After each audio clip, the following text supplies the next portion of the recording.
এই তুমি দাঁড়াও, বলো বিজ্ঞান কাকে বলে?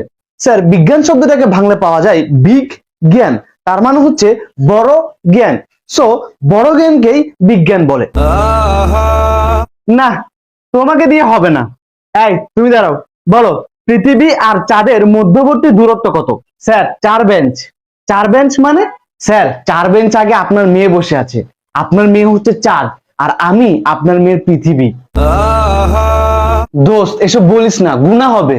স্যার, এখানে আমার একটা কোশ্চেন ছিল, মানুষ যদি চাঁদে বসবাস শুরু করে তাহলে তারা কি দেখে ঈদ পালন করবে?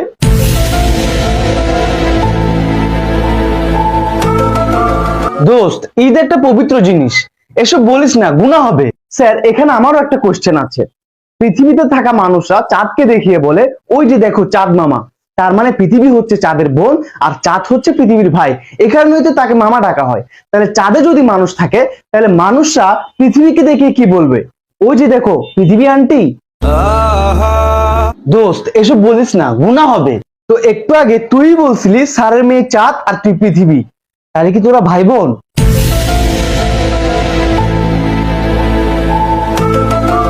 তোমাদের অনেক কোশ্চেন হয়েছে, এবার আমি কোশ্চেন করব। বলো, ডাইনোসর বিলুপ্ত হওয়ার প্রধান কারণ কি? স্যার, এসব বলিয়েন না, গুনাহ হবে। এই ওরে ধর, ওরে আল্লাহর কাছে পাঠাই। স্যার, বল্লা ধরেন।